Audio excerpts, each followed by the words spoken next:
Today, I only got 5, 6 minutes on the clock to do this, but I hope everybody learns from this one because it's a great thing that I've been able to do for myself for 25 years. So, you might be wondering how I keep a smile, how I help other people, how I spiritually fill myself, how I go to church, how I just enjoy life while I'm getting shocked or things like that. Well, for one, I can reduce the pain I'm in by not overstimulating myself with cold, flashing lights, loud noises, long, very strenuous activity. Straight, straight, straight. I can't say that word right now. Um, I know I said it wrong. Straight. I don't know why that's happening. It randomly happens with certain words that I've said millions of times before. I'll be able to say it later. Um, so, anyways, oh man, these shocks are bad today. That's because of 25 years I haven't received any medical treatment for my neurological disorder, my necrosis, or I should say the numbness in my hands and feet, the uncontrollable muscle movements, like when I move my thumb, my legs jerk, when my leg just bounces up and down by itself. When I try to throw something, it goes completely where I don't want it. My arm just jerking by itself, bumping my wrist in the doorknobs because my arm bumped and jerked. My knees or legs getting scuffed up by tables because my knees or legs bumped out. Total body convulsions in the middle of the night, waking up with my body shaking. Just my body randomly shaking from cold and then falling on the ground, watching fireworks and falling on the ground, riding a bike and falling on the ground. And I don't mean naturally falling on the ground. I mean like I'm riding the bike just fine, pedaling, pedaling, pedaling, and then all of a sudden, my whole body starts shaking, and then I fall to the ground and I go unconscious. Then I wake up not shaking, and I go, what the fuck just happened? I get on the bike, I come home, I try to tell my mother. She goes, it's probably just some side effect, don't worry about it. Or some bullshit like that. Just don't pay no attention to it. No, I'm busy right now. We're not going to bring you to the doctor for that. Go tell your psychiatrist about your shaking. So then I do that. I tell a psychiatrist about a physical illness because my mother told me. My mother loved these psychiatrist pills. She loved putting me on all these psych pills. She was doing it when I was 5 years old, 6 years old, 7 years old. She was coming up with mental illnesses before I even was like, knew words. Before I even had a vocabulary, my mother was already establishing a mental illness. I have no proper vocabulary either to describe what's going on with my body. Also, at 7 years old, you haven't been in your body for very long. I've only had a body for 7 years. So I'm not quite sure what my mother's doing to it, but I know it's not good. I know losing my vision and not being able to feel my hands and feet and not being able to stand up. And then what's even more scary is my tongue went numb and I can't talk. And then I fall over or I crawl over down to a pile of newspapers. I don't fall. I try to stand up and I get back to the ground. I try to stand up and I get back to the ground, and then I do some weird army crawl thing to the newspapers. My mother's told to bring me to the emergency room, but instead she says they don't know what they're talking about, hangs up, and leaves me to die on the pile of newspaper by my father's feet. And he's in la la land. Like none of this is phasing him. So yeah, keep that in mind. That's what caused most of my pain for 25 years. Anyways, you might be wondering how I was happy, how I have any happiness through this. Well, there's no point of getting mad because you're in pain. There's no point of frowning because you're in pain. At a certain point, it's going to put you out and you can't be around other people. But it doesn't mean when the pain is reduced to about a 5, where you're just shaking and it hurts a lot and you're having trouble walking. It's like a broken arm level of pain. When you're at a broken leg or broken arm level of pain and you feel it and you're just getting a cast. It's not right when you broke it. You're on the way to the hospital level. So if you broke your leg and you're on the way to the hospital, it hurts. But you're able to talk. You're able to hold your mother's hand. You're able to hold your sister's hand. You're able to have a conversation. You go, every so often, but you can try to be positive And as you get to the hospital, as the broken leg heals a little bit, you'll be in pain. But you can still try to be positive, hold a smile. You can still enjoy life. Just because you have a broken arm, broken leg, just because you're in pain, just because you have cancer and you're in pain, doesn't mean that you can't try to reduce that pain with something like CBD, but probably won't do very much. And then watch a movie with a friend. Or if you're epileptic, maybe you put on some smooth jazz and you sit with a friend. Or maybe you just pet a cat on your lap, or maybe you pet a cat by your side. Or if you have problems with touching, maybe you play a video game with somebody because you have no social skills and you don't do touching. But you have no epilepsy. I mean, video games bother me, so I can't really do complex. I still do them, but it turns up my voltage and turns up the pain. I still was big into them though. It's part of my age group. You have to know how to play them. I mean, I don't know any kid under the age of 25 that doesn't know how to play a video game. They all do nowadays. So it's something you kind of have to know how to do. But it turns up my voltage, so I have to use basic games. Like I was trying to do Call of Duty on my phone, but it was turning up my seizures too bad. So I had to change to some pickle game where you try it. It's more like a math puzzle. You pick out guns and weapons and add-ons, like it's +2 armor, +2 health, +2 regeneration, +3 life steal. Then you got a 5 with cooldown 2.5. Then you have a knockback skill, or you got stuff like that. And then you equip the pickle with all these numbers, and then you let him drop into like a bunch of weird Asian zombies or frozen zombies or yetis or whatever, and then you can move him with your thumb. You only need your thumb, or you don't even have to look at the screen. If you're good enough and you pick the right stuff, you can leave him stationary and see how he does by himself. And then you don't have to touch anything, so it doesn't affect your seizures. You don't even have to look at the screen. You can look back and then look at the wall. You can look back and look at the wall and see if you won or lost. So it's really about what you're picking. It's not about your nervous system, it's about your brain. I like games like that. I like games where you use your brain and you pick a bunch of stuff by using your brain, and then you let the game run itself. That way I can look at the wall if I need, or I can eat something if I need. So I like games that you don't need your nervous system for. And Call of Duty, oh boy, you need a good nervous system. I know how to play it, but it hurts. And I can't do it for long. I can do a couple and then, oh. And I also don't talk very well afterwards. So, and how did I do these things as a kid? How did I stay positive? I was a kid. My voltage was lower. My seizures weren't as often. My neurological condition wasn't as bad. And my mother had me on so many drugs that one or two of them was definitely helping while a bunch of them were making them worse.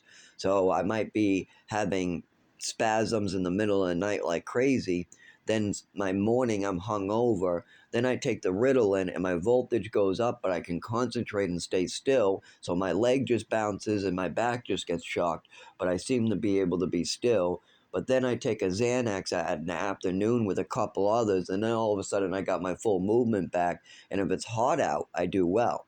My biggest triggers are flashing lights, loud noises, touch, and my big one, cold. Cold seeps into my nervous system quick, and I don't shiver. If I get a shiver, oh boy, it's not a shiver. I don't shiver. I don't. If you see my jaw starting to bounce, a seizure or a fall is about to happen. I don't shiver. That's it. My nervous system can't shiver. All it knows how to do is seize. So that's not good. Seizures aren't good instead of shivers. And that's what it is. When I'm supposed to be shivering, instead I'm having a seizure and falling. My body can't shiver. Well, it's probably something to do with the overdose at age 7, seeing as I had that same symptoms. All these symptoms started right after that overdose, that same wake up time. I mean, it was a lot of these symptoms were during the overdose. I lost my sight, but I also lost the ability to feel. I also lost the ability to talk. So these match what's been happening over the last 25 years, getting worse slowly. The worst it ever was, though, was the night it happened to me. Then when I woke up, it was still apparent, but less obvious, less apparent. But it was very obvious when I brought it up in front of my mother and father in the doctor's office. I brought this up. I said, I lost my vision. I lost the ability to feel. I lost the ability to talk. I couldn't stand up. I lost all my senses after my mother gave me a bunch of pills. What was this? What is this? Is what I said. What is this? Those were the words I used. My mother just came up with a bunch of excuses, told my doctor not to look at it, just like how she did not bring me to the emergency room when I needed.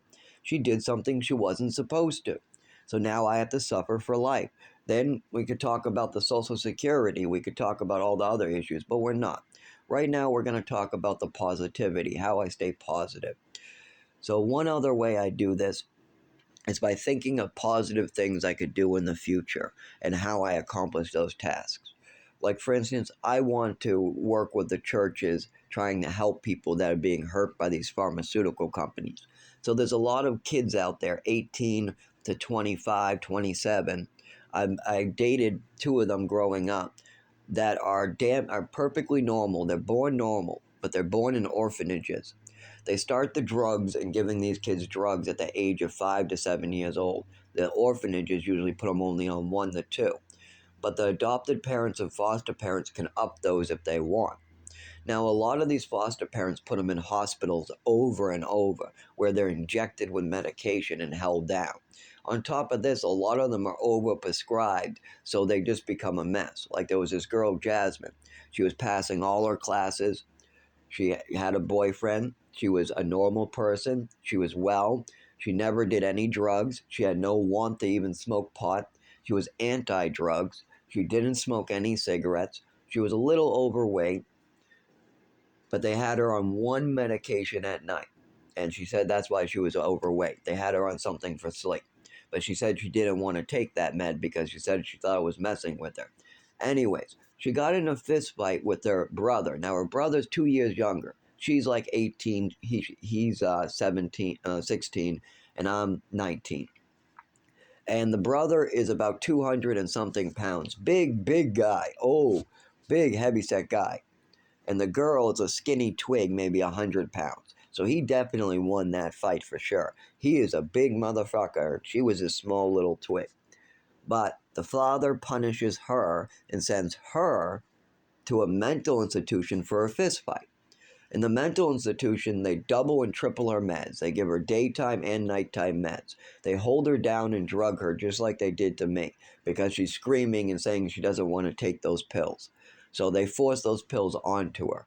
On top of this, she's in a cell. This is a room with just tiles on the wall. You got a tiled wall, tiled floor, and a nailed down bed, and you got a crocodile bed and nothing allowed in your room. This is a mental institution. And if you act up, they'll grab you, throw you on the ground, drag you to this other room. Well, it's not really a padded room anymore. It's more of a hard room that's locked. They bring you in there, and they literally lock you in there. And they rip you and do this, and then they come in and inject you. They lock you in the room. Then they come into the mental institution down the way. They open the door. This is like a special nurse or something. They grab you and they start injecting you with drugs. I've had this done to me, and I know this was done to her.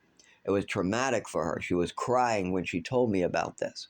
And they still have her on these drugs, and she's distant. Her stare is gone. She's not able to pass her classes. She's not the normal person she was, and she's getting really high on these meds. The doctors have her on meds like Seroquel, Trazodone, Thorazine, the same meds they had me on. Well, not Thorazine. They gave her Thorazine most likely in the hospital. My mother had to push for those type of meds to be given to me. I mean, they're not commonly given to children, but my mother wanted me to take them.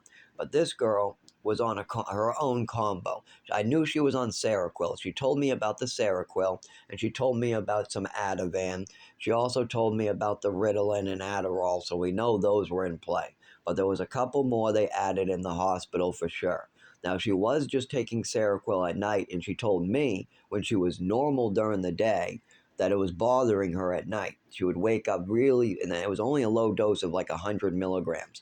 I was on 600 to 800 milligrams. They upped me to 800 in no time. So she's on 1/8 of my dose, or 1/6 of my dose, and she's having problems. And then they give her a whole cocktail of more meds, and they hold her down, traumatize her, and then she gets this prison braid from her roommate, because her roommate comes from one of these child prisons. What do you call them? Juvie places. Because in juvie, if you try to kill yourself, they send you where I was and where this girl was. I'm not kidding. We had a lot of my roommates were from juvie too. I had this guy with a sock on his arm that was from juvie, but he was actually like 18, 19, but they were allowed to keep him in the 16-year-old zone. And so this is very common that these people like me that come from orphanages, who have parents who might be just messing around with drugs, drinking too much, beating us or whatever, or having older brothers fight with us over something that's bigger than us or whatever. We get sent to a mental institution for a fist fight or for an argument with our mother or because we did a science experiment with some matches or whatever. And then we get hurt terribly. This is a very common thing. It happened to me. It happened to this Jasmine. It happened to Angly Beth, where her eyes were popped out by her father. They didn't speak any English, and they wanted Social Security money. You got all these people, and that's only the people I've known personally for years. I dated Angly Beth and Jasmine because we had so much in common. They grew up either in another country or in an orphanage, just like I did. They had to go to mental institutions and get held down and had drugs forced into them. They know all the pills I was on. But guess what? Jasmine became a prostitute and ended up liking drugs. After years of taking her meds and getting high off her meds as prescribed, she eventually started dabbling in the drugs. And then she needed to support those drugs. Because why? She was also homeless. Keep that in mind. She was homeless, and she was doing good until the hospital started drugging her. And I watched this change. I watched this sudden change right when she was 18. And then this change happens, and it takes years to recover from it. First, you got to stop the medication. Then you got to tell yourself it's wrong what they did to me. Then you got to move forward by trying to fix any health issues that are related to what they did to you. And then you got to get a job, support yourself, or you got to work with Social Security if you're like me, who's somebody who was severely made disabled by the system. This system, the system in which they take orphans and they let pharmaceutical companies and doctors do whatever they fucking please with little to no information. Remember, these 5-year-olds and 7-year-olds do not know their body yet. They've only had their body for 7 years. And on top of this, they don't have a vocabulary to tell the doctors what's going on. So the doctors are blind. They're going in blind. A doctor's only as good as the information they're given, and these doctors are given no information because the kid's only 7. But yet they love piling on antipsychotics, Ritalin, Xanax. There's all different types of Seroquels and Thorazines and Trazodones and Lamictals and Risperidones and whatever else they can come up with.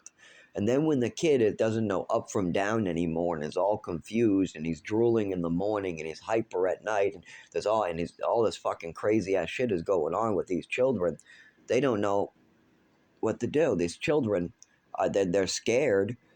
You can tell that they're abused because they act like abused victims. They do. They have that I'm afraid of everybody look to their eyes. You can see it in them. It's not that hard. They're not crazy. They're scared and they don't know who to turn to tell their story. They don't know. So they tell their boyfriends or they tell their father and their father beats them some more. Or I tell my father and he calls it a fantasy and tries to fuck up my medical records or whatever. It never goes well for us when we tell people about our victimization, when we tell people about how we were abused. We were abused with drugs. We were abused in a very specific way, similar to how people had ice picks drived into their brain. That's a very specific type of abuse. There used to be mental patients back in the 1970s that literally the parents would bring him into this doctor's office. The doctor would take a literal ice pick, wear no gloves, stick the ice pick in the kid's nose, bang it with a hammer with no anesthesia into the guy's or girl's or kid's brain, severing the receptors. Then they would rip the ice pick out and they would bring the kid back with the parents. The parents would pay like $20,000 or more to have this treatment done. That kid or that adult was abused. I don't care who you are. Sticking an ice pick in your child's nose, having a doctor stick an ice pick in your child's nose is wrong and it's abusive. Same thing with the shock treatments. Hooking your kid up to a table, shocking the shit out of him and making him cry is going to give him a new mental illness, something called PTSD. If your kid is crying and doesn't want